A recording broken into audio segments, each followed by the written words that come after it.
Hi అండి, tomato egg curry చేసేసుకుందాం అండి. దీనికి కావాల్సినవి టమాటాలు, ఉల్లిపాయ ముక్కలు, పచ్చిమిర్చి, కరివేపాకు, అల్లం వెల్లుల్లి పేస్ట్ అండి, జీలకర్ర, ఆవాలు, కొంచెం మసాలా పొడి, మెంతి పొడి అండి. వీటి కోసం నేను 3 ఎగ్స్ తీసుకున్నానండి. ఇవి ఉడికించిన ఎగ్స్ కావండి, మామూలు పచ్చి ఎగ్సే. వీటిని టమాటాలలో కార్చేద్దామండి. ఓకే, బాణీ పెట్టేసి ఆయిల్ వేసేసామండి. ఇందులో ఆయిల్ హీట్ అయిన తర్వాత జీలకర్ర, ఆవాలు వేసుకోండి. ఇప్పుడు ఇందులో పచ్చిమిర్చి, ఉల్లిపాయ ముక్కలు, ఇప్పుడు ఇందులో కరివేపాకు కూడా వేసేసి కలిపేయండి.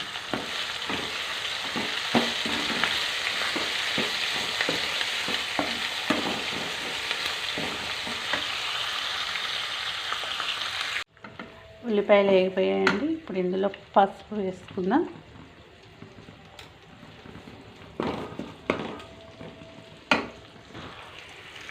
అల్లం వెల్లుల్లి పేస్ట్ కూడా వేద్దామండి.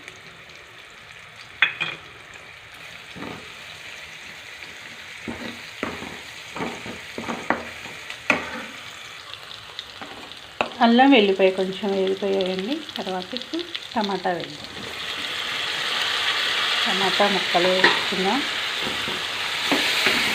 వేసుకొని బాగా కలపండి.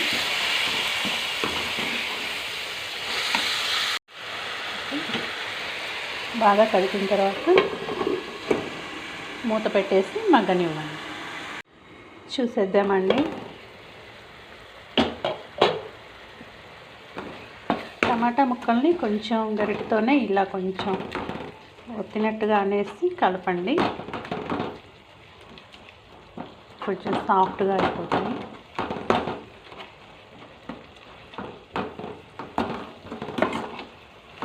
ఇలా అనేసుకొని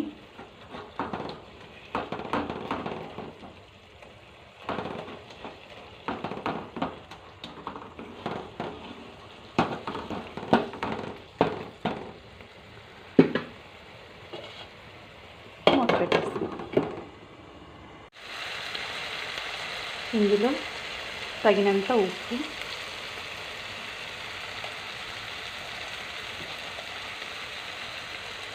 తగినంత కారం వేసేసి కలిపేసుకోండి.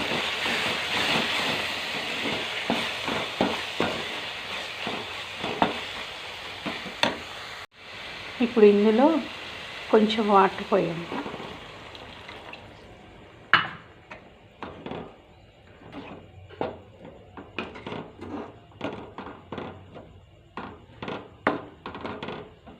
వాటర్ పోసేసి హై ఫ్లేమ్లో పెట్టేసి కొంచెం ఉడుకు రానివ్వండి వాటర్ని.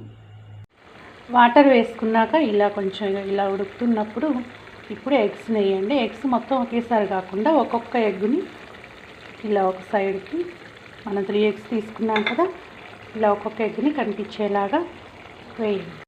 ఇదిగో చూసారుగా అండి, ఇలా 3 ఎగ్స్ ఇలా కనిపించేలాగా విడవిడంగా వేసేసి కొంచెం లో ఫ్లేమ్లో పెట్టేసి మూత పెట్టి మగ్గనివ్వండి. కలపకుండా మూత పెట్టేసేయండి. చూసేద్దామండి. చూడండి, దేనికది ఇలా ఉడికిపోయి ఉంటాయండి. వీటిని జాగ్రత్తగా నెమ్మదిగా తిప్పేసుకోండి.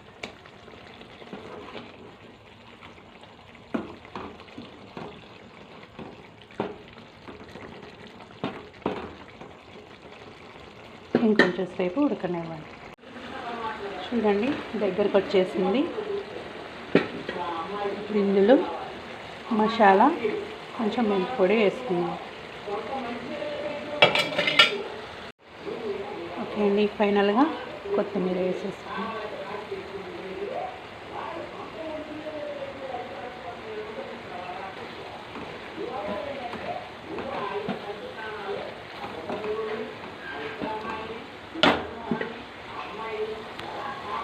టమాటా ఎగ్ కర్రీ రెడీ అయిపోయిందండి.